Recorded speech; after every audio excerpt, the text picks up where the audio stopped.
I want to know, what is your answer to young people for some of the really big problems facing humanity, like the climate catastrophe, like economic crisis, like the precarious job market? Because I just don't, you talk all this much about individual responsibility. Most of us are never going to be able to afford to have all of these assets to have responsibility over. So what is your advice beyond banal comments like clean your room?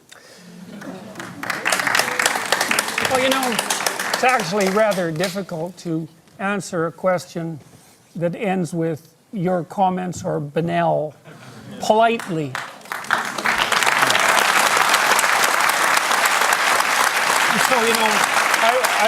I would consider that more of an opinionated, personal and political statement than actually a question. So why don't you try reformulating that so that there's an actual question there? What is your...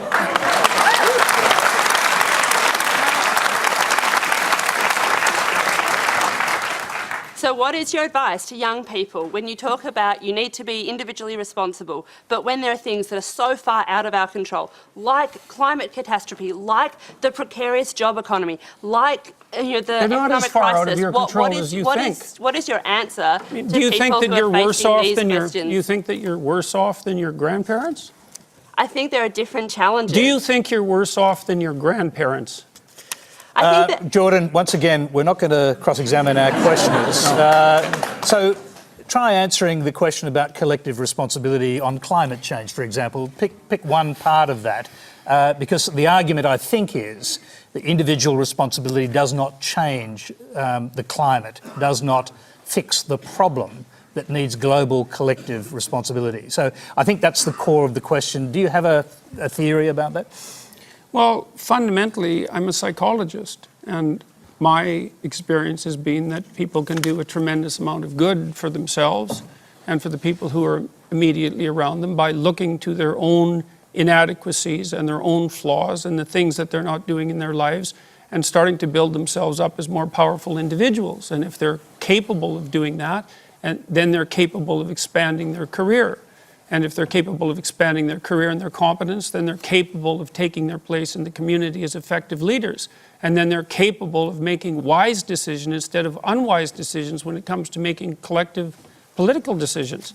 I'm not suggesting in the least, and have never suggested, that there's no domain for social action. I'm suggesting that people who don't have their own houses in order should be very careful before they go about reorganizing the world, which happens in many ways. Can I if a young person believes that the climate, the global warming problem on the climate is something that needs to be tackled quickly, and they can't wait until they grow up and become prime ministers to do it, do you think collective responsibility overrides individual responsibility in a huge issue like that? No. Okay. I don't. I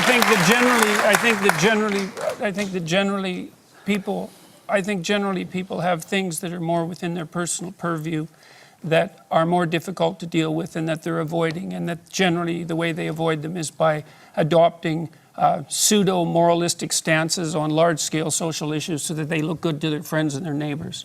That's what it looks like.